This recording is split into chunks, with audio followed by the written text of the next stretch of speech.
Hello, everyone. Welcome to Dr. Pai's Astrology channel. This is Nav today, and today we have with our special guest, Freedom Cole. Welcome, Freedom. Well, thank you. And today I'm going to be discussing and asking questions to Freedom about Arudha Lagna. It's one of my favorite subjects. I'm really excited. So we can start, Freedom. What is Arudha Lagna and where did this concept come from? Yeah, so if you look in the texts discussing Jyotish 20 years ago, and I should say maybe 25 years ago now, nobody was talking about Arudha. There's nothing.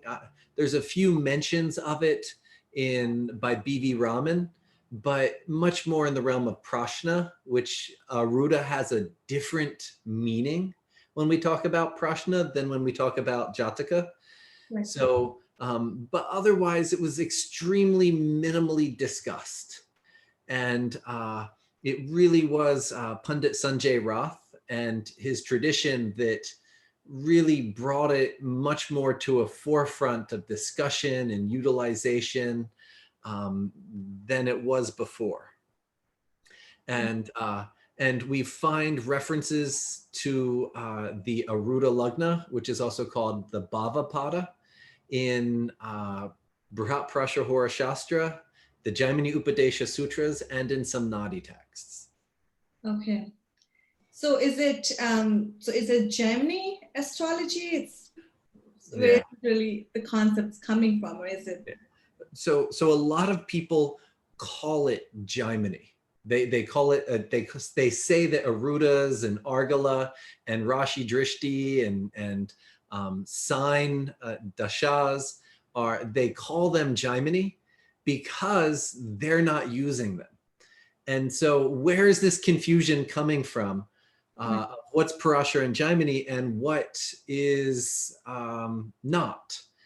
And so what we actually find is if we look in Varaha Mihira, Brihat Jataka, Saravali, Phaladipika, this group of texts coming from Varaha Mihira, we don't see the use of Arudha Lagna. We don't see the use of Argala, Rashi aspects, or sign-based timing techniques. So we don't see it in this tradition. And so a lot of people say that there's Parashara and Jaimini. And I'm, when we actually look at the texts, it's actually Parashara and Jaimini are one tradition. And because they overlap so much. And then we have another tradition coming from Varaha Mihira. Okay. And to me, the Varaha Mihira is, he was an Iranian Brahmin. His family was Persian. And so, and a lot of people say, well, is that Indian or is that not Indian? Hindustan was originally from Iran all the way Burma, Thailand. So, depending on the different time periods, he was a Brahmin, but he was this more Eastern tradition of what modern India looks like now. And the Parashara and Jaimini are much more Himalayan tradition. I would differentiate. And so when we look at the Varaha Mihira tradition, there is no Arudha Lagna. Right. When we look at Parashara and Jaimini and the Nadi texts, and most of the Nadi texts they're much more South Indian and a few North Indian. But we see in them the use of this Arudha Lagna.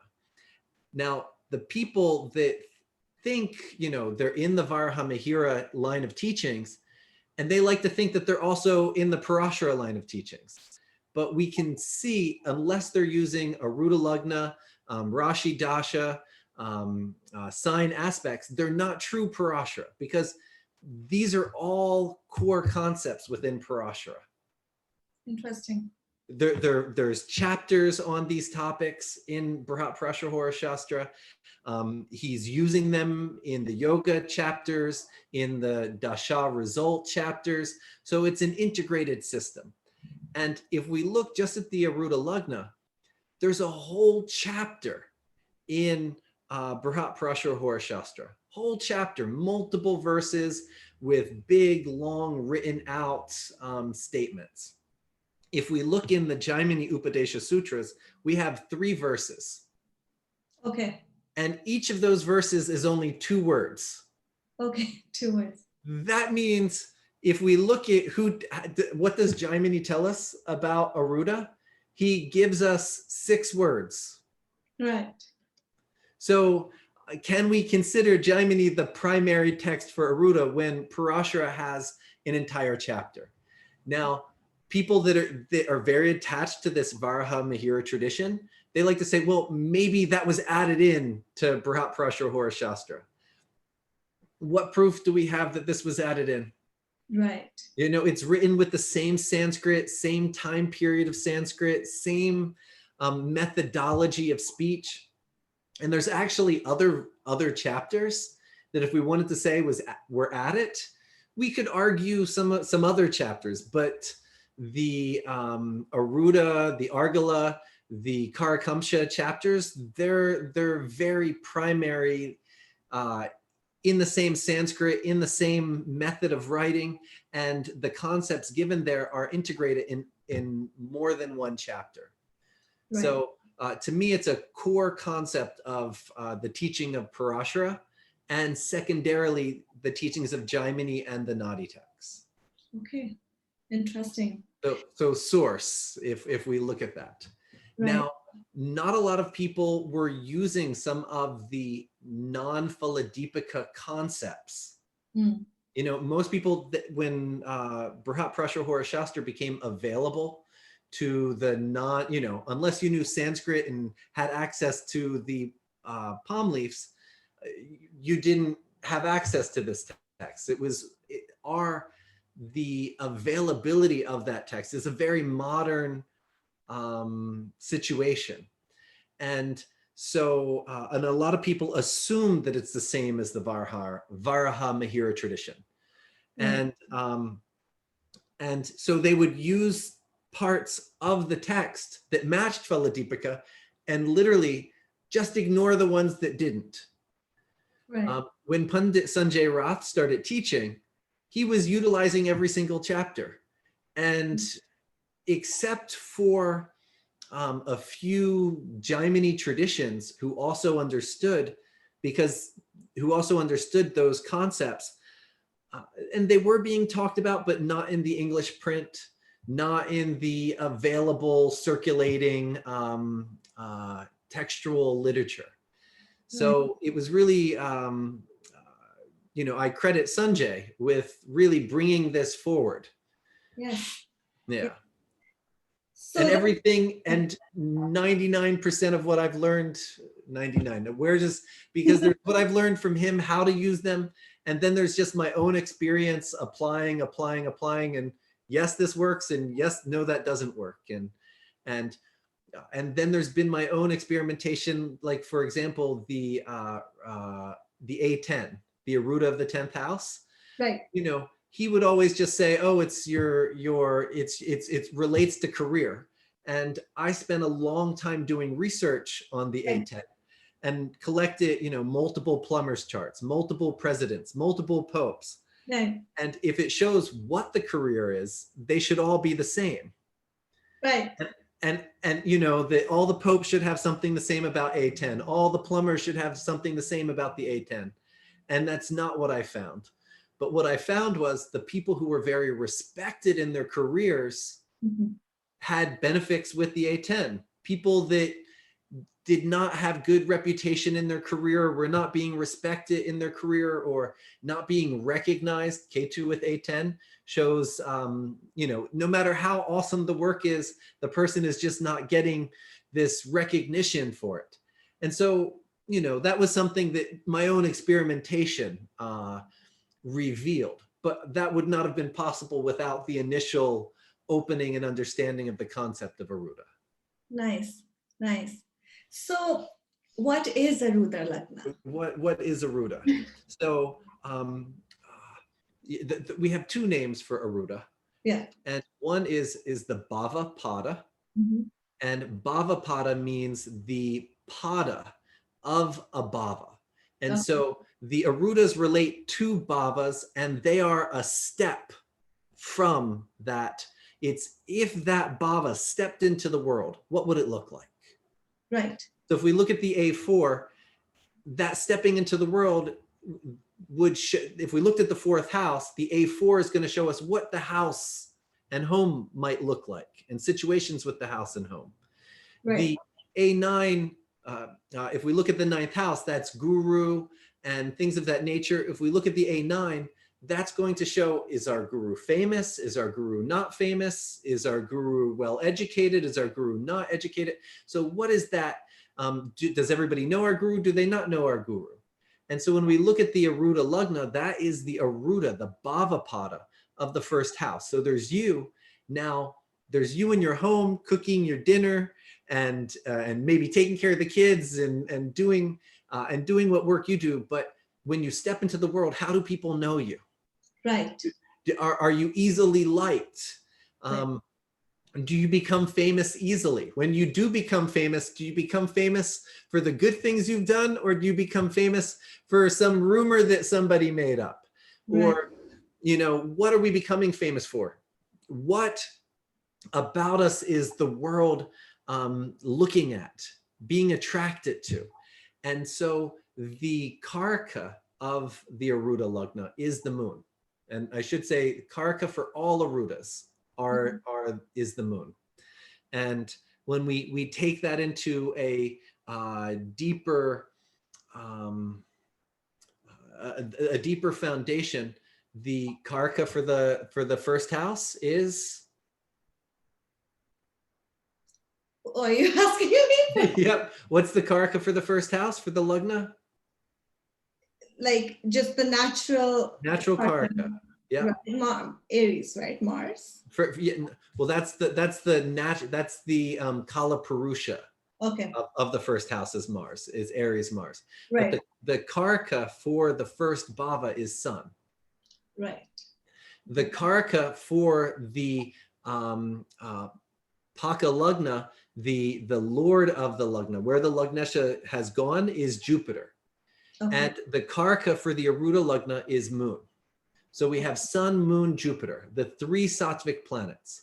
Right. So these are the three sattvic planets that allow us to have balance, that are allowing us to maintain our equilibrium in life.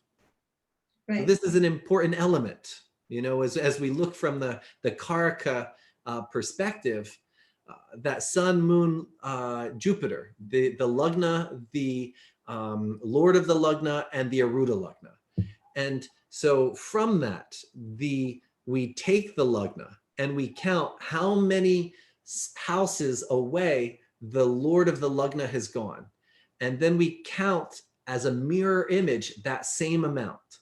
So if the Lord of the Lagna has gone to the second, it's Lagna 1, second house 2. And then with an inclusive count, we do second house 1, third house 2. So the Arudha Lagna is in the third house. If the Lord of the Lagna is in the third house, then it's ascendant 1, second house 2, third house 3, and then again we count 3 houses from there.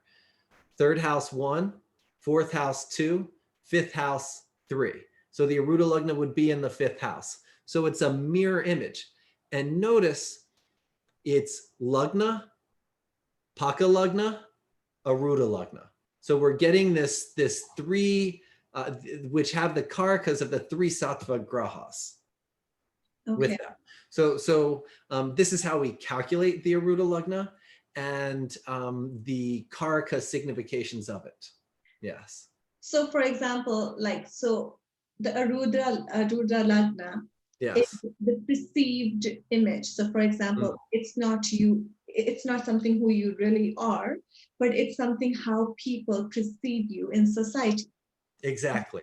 And so the Lagna with Sun It's Karka's sun. It's who you are. Right. It's really what you are.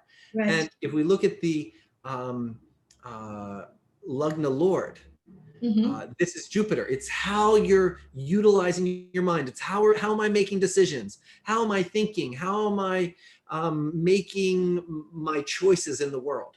And so who you are makes choices in the world, and then people perceive that in a particular way. Right.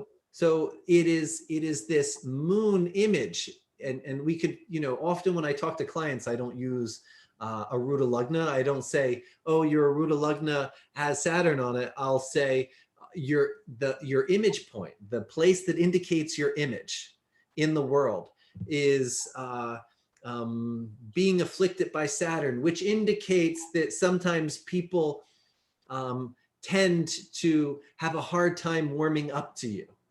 And they often are suspicious of you before they get to know you. Because once they get to know you, they start to know your Lugna. They start to know your sun. But when they first meet you, see you, they only know your Arudha. Right, right. And so when we were about the calculation, right? So now they say, there's a different school of thought that it can't be in your ascendant. It can't be, I think, in your 7th house. Yeah. Right. So according to Parashara and Jaimini, who are the ones who've taught us what Arudha is, this tradition says the Arudha cannot be in the 1st or 7th house. Okay. So the Arudha of the 1st house can't be in 1 or 7. The Arudha of the 2nd house can't be in 2 or 8. The Arudha of the 3rd house can't be in 3 or 9. So it's 1, 7 from the house of origination, from where the Arudha is being calculated from. And there are some people that don't utilize that rule. They say, oh, that rule is not being, that rule doesn't matter.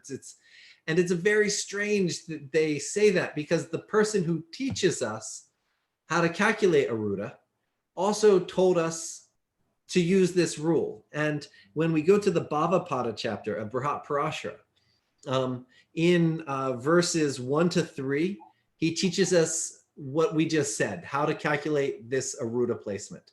And then it is verses 4 and 5 where he gives us this exception. And the interesting thing is, he doesn't give it to us in one verse. He could have easily have given it to us in one verse. He actually gives it to us in 2 verses. And in that 2 verses, and how often do the rishis repeat themselves? And particularly in the Jyotish world, often a verse is said and you either get it or you don't get it. Right. And here he said it twice in 2 different ways, which is meaning he's really intent on us understanding this rule. And verse 4 says, the same house or the 7th house from it cannot be the house's pada. Therefore, when the pada is in its own house, the 10th house therefrom should be perceived as the pada. So that means if it's in the 1st house, if the Lord of the Lugna is in the Lugna, we would count 1 and then 1. And so that would put the Arudha Lugna there, but that can't happen. So we go 10th from. And so the 10th house becomes the Arudha Lugna. If the Lugna Lord has gone to the 7th, then we count from 1 to 7 and we count 7 more. That again puts it in the Lugna. So it goes into the 10th house. If the Arudha Lugna is in the 4th house, we count 1 to 4 and we count 4 more. It's in the 7th house. Can't be in the 7th house. So we go 7 from that into the 4th house. Oh, so it does come back to the 4th house. It does come back to the 4th house, but it's not the 1st or 7th. Okay. Okay. So the first verse tells us if it comes back to the 1st or 7th, count 10 from there. Okay. So that's what verse 4 tells us of the Bava Pada chapter. Right. Then he says in verse 5, if the Lord of the house is in the 4th from it, then the 4th house becomes the pada. When the Lord is in the 7th house, the 10th from the original. Okay. So literally, not only did he tell us the reasoning, the calculation, but then he actually did the calculation in verse 5. Right. So to me, the people who aren't using this exception rule, to me, I haven't seen the evidence to not use the exception. I haven't seen the text teaching Arudha Lagna that gives the calculation and that says either not to use the exception or that doesn't give the exception. Because when we go to Jaimini, Jaimini and nomenclature is here based on Pandit Sanjay Rath's translation of the Jaimini Upadesha Sutras. Right. Pada 1, chapter 1, verse 33.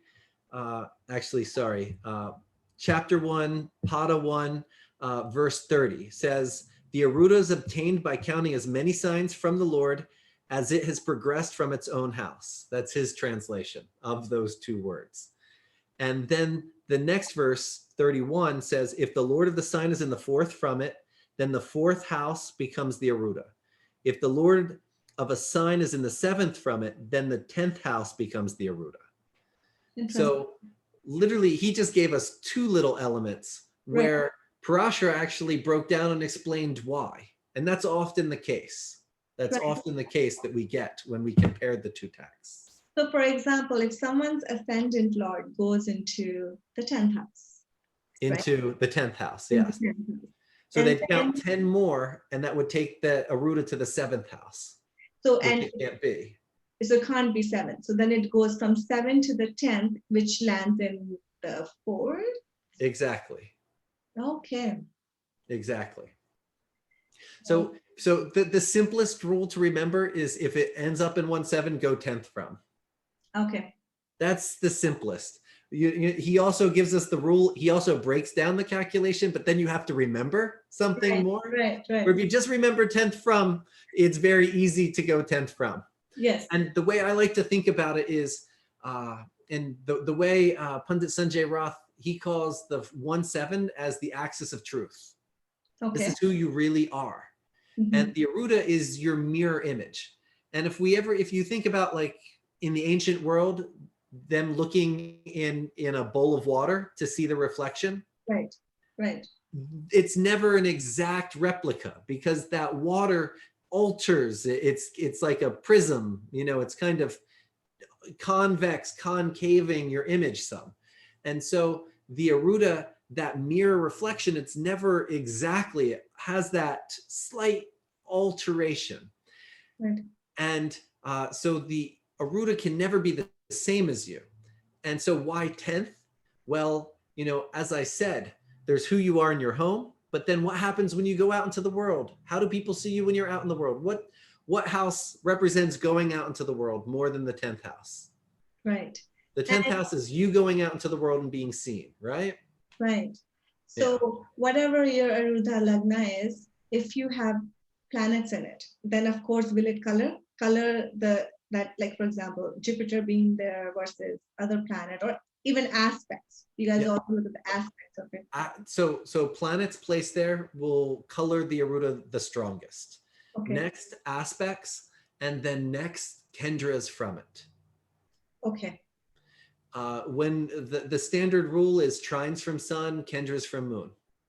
Okay. And so because Arudha Lagna, its Karaka is the moon, the Kendras from it have this very strong influence. And the concept of Digbala, we can apply to Arudha Lagna with really incredible results. So not only do the Kendras influence it, but a planet that is Digbala from the Arudha Lagna will be very strong to influence the individual. Right. And so if there's no planets there, then we just look at the ascendant, Arudha ascendant. So if there's, well, the thing is, the Arudha Lagna Lord gives us the strength of the Arudha. Okay. So if that sign is exalted, people easily become known, quickly become known, and have good reputations. If that Lord is debilitated, people have a hard time getting known or do not have the best reputations. Right. So when somebody is about to to promote themselves, about to do a release of a new book or a release of a new program or new class or a new website, or anything that your image in the world matters, do a small puja to the Arudha Lagna Lord to uplift that Arudha. And when we uplift that Arudha, it means that our image is going to rise in life. If you were going to start a new class or start a new podcast, right, it means that you should become known. right. And so what do we do to help you become known, to get that podcast off the ground? Strengthening that Arudha Lagna Lord will help spread your name. Right. For instance, the planet there will show what you're known for. Okay. But how much you're known is the Arudha Lagna Lord. Interesting. So for instance, if someone, let me take a sign. Yeah. So if someone has Aquarius Arudha Lagna. Yes. So it's a core ruled by Rahu, right? Or so this is an interesting place. We have two places in Brihat Prashahor Shastra where we see Parashara use dual lords for Aquarius and Scorpio. Okay. And some people, again, say that that's a Jaimini concept.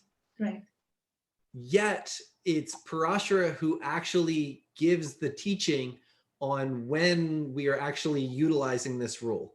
And in the one place, the two places that he gives this concept is in the Dasha calculation, when he's talking about sign dashas.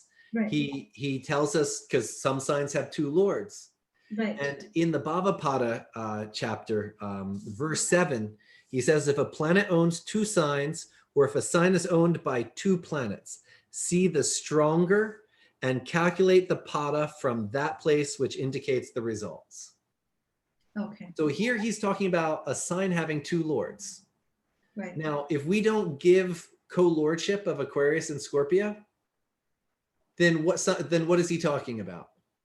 Right.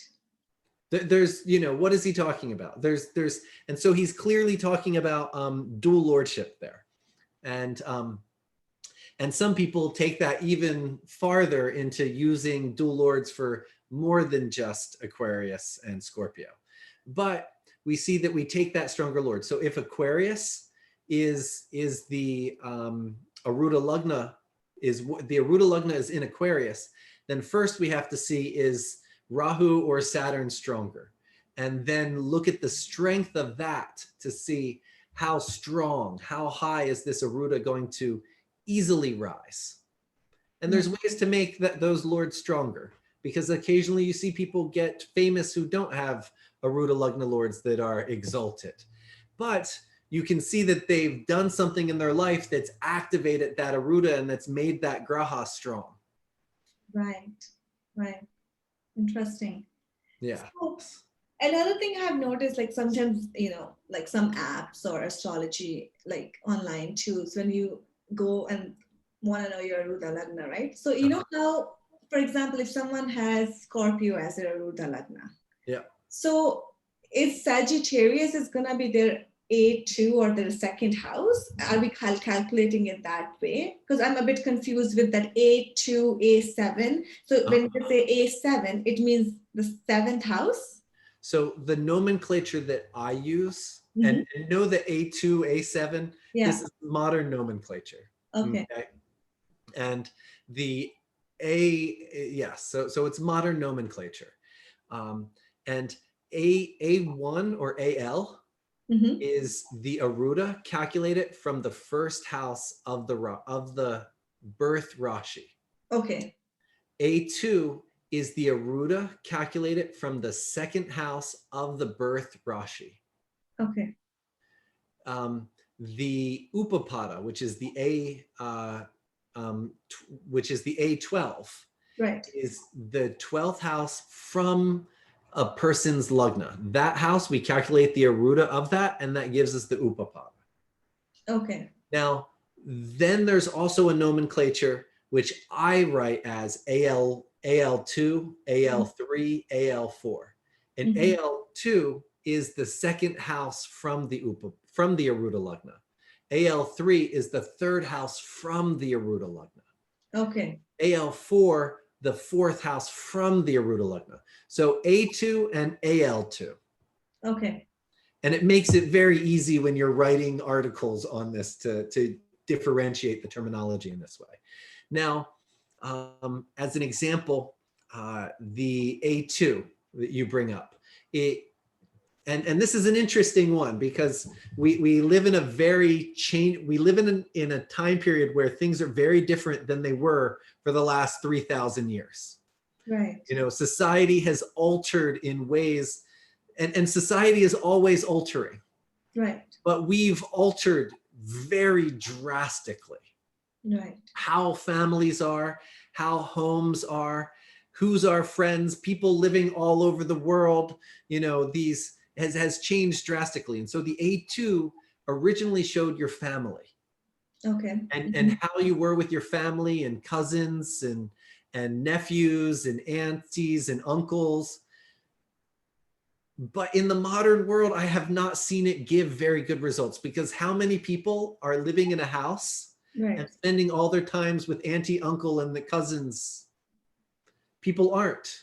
No. You know, people are living 20,000 or 2,000 miles, miles and miles away from their homeland. True. Yeah. You know, people born in Bombay living in the UK, or born in California living in Singapore.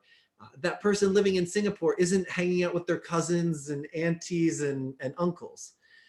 And so that A2 shows what is the community that they are hanging out with. Right. And it'll show the nature of that community. And if the moon is with that community, it'll be a very heartfelt, connecting, very nice community. If Saturn is there, there'll be a very work-focused, hardworking, not that open emotionally community. And so the A2, and you know, so this is an interesting way that there's what the scriptures say, and then there's how it actually shows up in the world in the modern age. But so that's A2. Now, if we look at AL2, the second house from the Arudha Lagna, this, Parashara gives us, let's see, in the Bava Pada chapter, Parashara talks about the AL2 in verses, let's see, verses 20, AL7, verses 27 and 28. So, you know, he talks about houses from Arudha Lagnas. And in that verse 27 and 28, in 27, he says that use similar rules to the AL7. And so the previous verses, he was giving certain rules about the AL7 and what that would do. And he was talking about how Moon, Venus, Jupiter in the AL7 or AL2 will make somebody wealthy and prosperous, Lakshmivan. An exalted planet in that seventh, and because of verse 27, the seventh or second, an exalted planet makes somebody very prosperous. And let's see, in verse 28, he says exalted Mercury, exalted Jupiter, and exalted, exalted Mercury, Jupiter, or Venus. It's like a Raj Yoga. You know, it's gonna lift somebody up and make them very rich and well known. And so what is he trying to say, and what is the reason for this? And so what we see is the seventh house from the Arudha Lagna is this doorway. Right. What is the doorway to become famous? And if Moon is there, everybody in your community says, hey, Nav, go talk to her. Hey, you know, everybody's sending all their friends to you, so you become well known. Everybody's talking about you. Right. If that moon is weak, they're talking about you, but they're not saying nice things. Right. If it's exalted, they're just saying things that might not even be true, but that are just so wonderful about you. Right. And Jupiter and Mercury do the same thing. In the second house, this shows what What sustains the Arudha? What is keeping it up? What is making it so that you will continue to grow in being known, in your, what will make your reputation continue to grow? Or if we take the opposite, malefics there and weak planets there, what's going to pull your reputation down? So somebody that has a weak Mars, second from Arudha Lagna, arguments will just ruin their reputation. Right. Exalted Mars, the more they argue, the more famous they become. Right. So the same Mars can pull somebody down or lift somebody up. Right. And if there is no planets there, again, we look at the lordship of that second and its strength. And then apply the same rule that if it's weak, it'll do that, or if it's strong. Exactly. Do the thing. So if somebody's having reputation issues, the Arudha Lagna, the AL7, the seventh house from the Arudha Lagna, and the AL2 become very important houses to see what's happening with their reputation and what can we do to help them. Right. So even though they could be just great people and doing the great things, but it's just that perceived image, that's what the society is literally thinking or perceiving you as. Exactly. That's interesting. I find it really fascinating. I just love this concept for some reason. Oh, the big thing is what one thing that it does is it shows the difference, and we all know there's a difference between who we are and how people see us. Right. No, everybody's had a moment where they are not being perceived the way they want to. Right. And because of that, we all, have this inner feeling. We know that this Arudha exists. Right. And so do you, are we also looking at the transits? We can also look at the transits effect through our Arudha chart as well? We can. It's, but before we move on, as we were talking, I pulled up Joe Biden's chart. Oh, okay.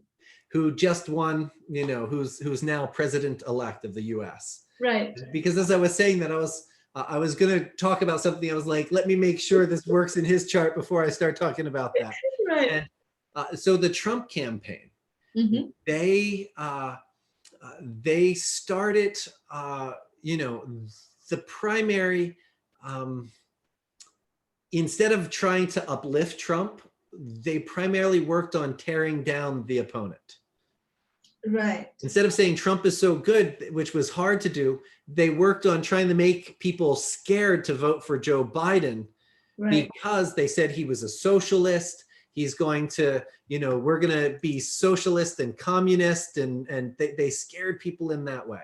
And the other smear campaign they did was they took pictures, and a lot of the pictures were edited and altered, and with trying to make Joe Biden look like he was touching women in inappropriate ways. Oh, okay. I don't know if you've seen any of these. No, I haven't. No, not that. As being an American during the election, people showing these, we don't want this guy who grabs young women.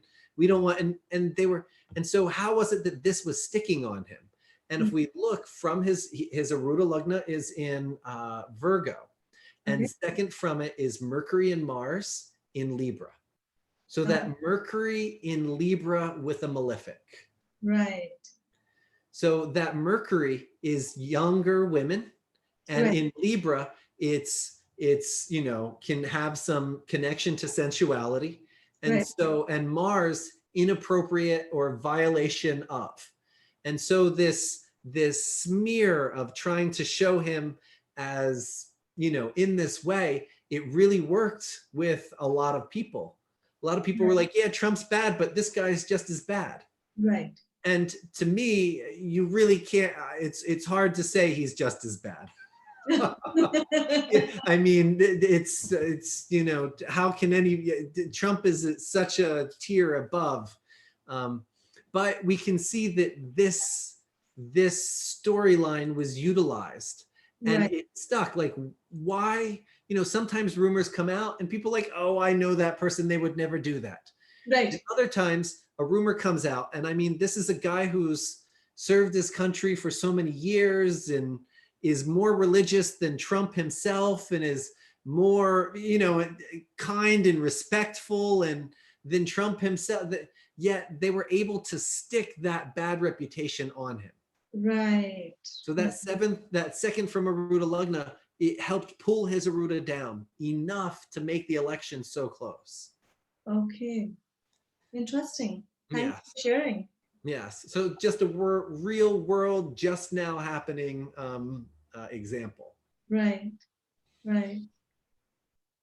And then we were talking about the transits, right? So, Yes. so how important are the transits, looking at the transits from your Arudha Lagna chart? So transits, the big thing with transits is to really understand transits from Arudha Lagna, you have to first, and it's a much bigger topic. I think you've seen online, I have hours and hours of lectures on houses from Arudha Lagna. But first you have to understand what the houses from Arudha Lagna represent.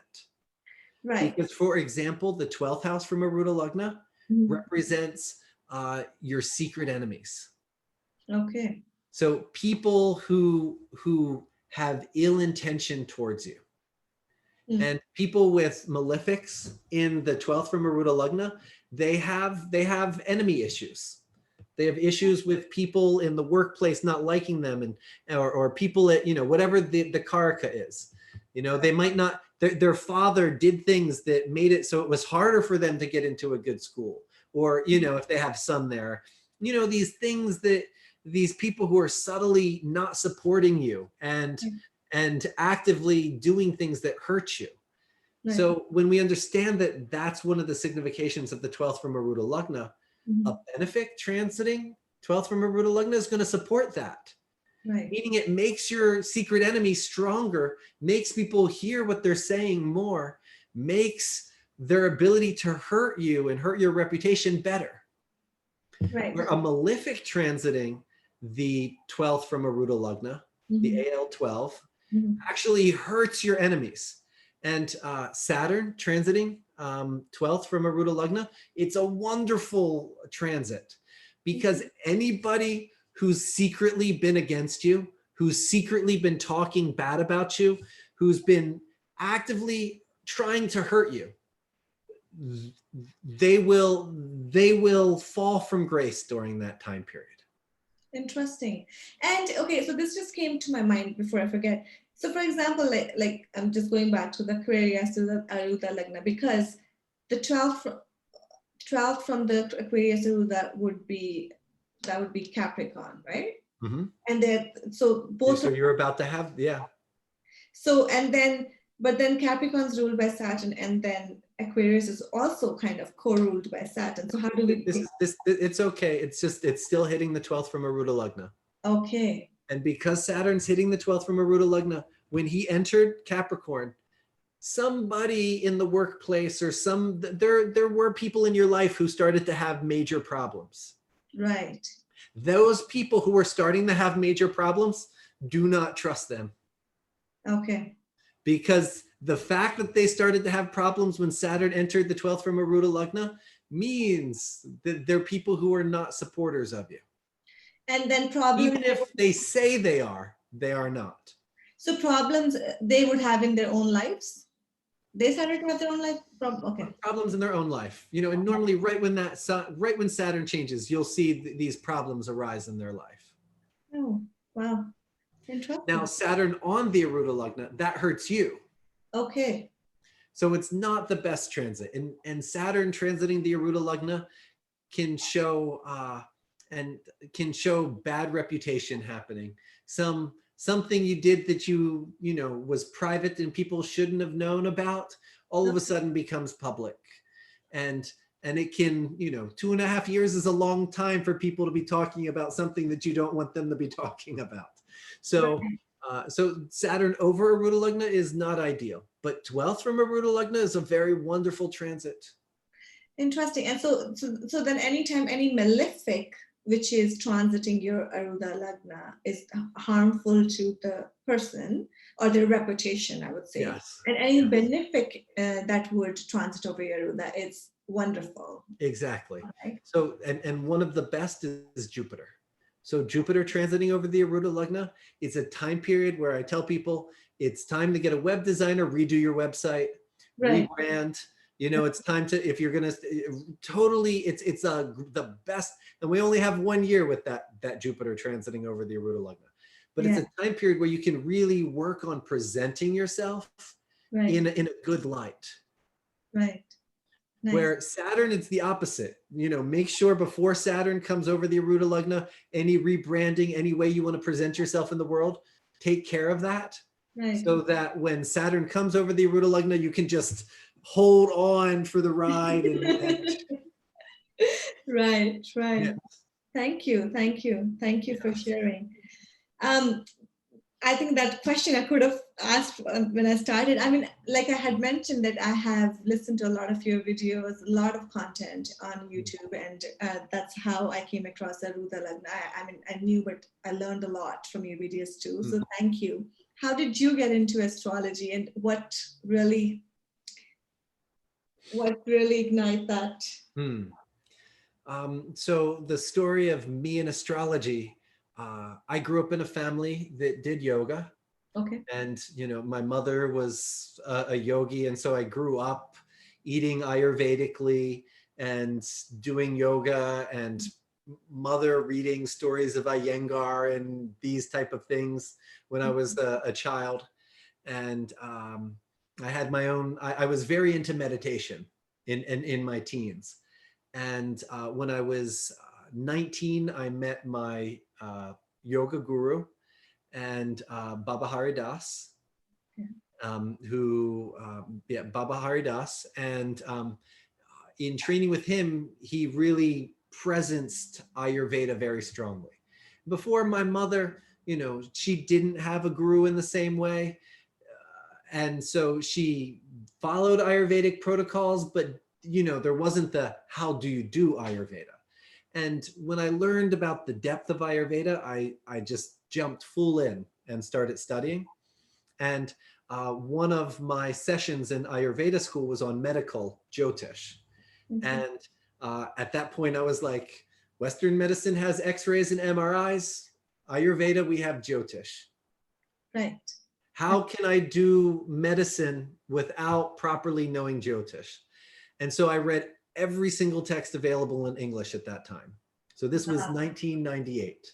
Wow.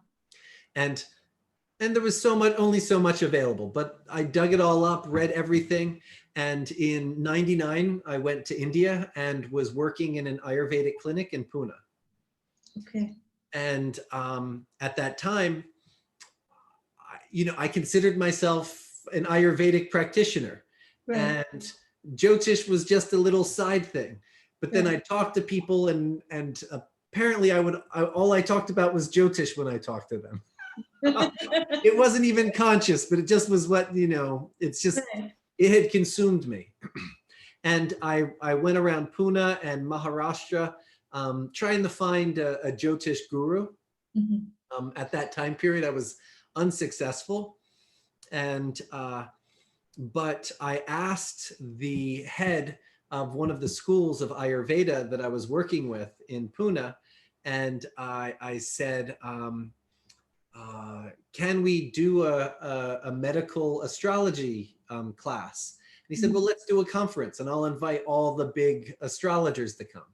Right. And then he said, oh, it's, you know, and when it finally came, he gave out the list of who was going to be lecturing, and I was on there. Oh. And I was like, wait a minute, these are big guys. And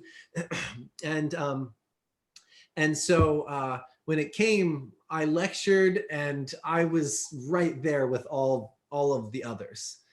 And being right there with all of the others kind of made it so that I knew, you know, I was going to have a hard time finding a proper teacher. Right. And but eventually I found my teacher, which I've mentioned, and then I was in India. I would come to the States for 3 months in the summer, work, make enough money, and then just go back to India studying. And so I did this for a number of years, getting the Ayurveda and the Jyotish and the yoga and yoga therapy. down. And so I do all three of them. Beautiful. Beautiful. And I'm most known, my Arudha is all about Jyotish, but I do the Ayurveda and the yoga therapy as much. Okay, what if you don't mind telling me, what is your Arudha Lagna? So my Arudha, I'm Gemini Lagna, Mm-hmm. and my Arudha, and I have Mercury in the 4th house Mm-hmm. with the Sun Mm-hmm. in Virgo, Mm-hmm. with the Arudha Lagna. Okay. So my Arudha Lagna is Mercury, Sun in Virgo. Nice. So it's a strong Arudha Lagna lord. Right, right. And my only negative is in my 5th house, I have Mars and Rahu. Okay. And so that Mars and Rahu are these two malefics that make it so that they're pulling the Arudha down. They're not giving the Arudha the sustenance that it needs to rise in the way that it fully could. Right, right. Yeah. Nice. Thank you. Yeah. Thank you for sharing. Yes. Now, if we look at that, that's a Buddhaditya, a Bhadra Mahapurusha yoga, and a Mahapandita yoga. So that's what's being created there. So Right. What am I known for? I'm most known for more my scholarly work, my writings, my teachings. This is what I'm becoming known for because of this. And that Sun is bringing forth the Jyotish as one of the primary things I'm known for. Right. Yes, I had looked at your website and it's very comprehensive. It's very beautifully done, very beautifully articles I was reading. I learned a lot just from the articles, even on the Navaratris that you had written very beautifully. I just went through. Yeah, it was very informative. Yes. Yeah, and it's very outdated too, so. So thank you so much, Freedom, for your time today. And I hope everybody enjoys this video. I know it's an interesting concept. And if you guys have any questions, please write it down in the comment section and we will try to answer them all. Thank you.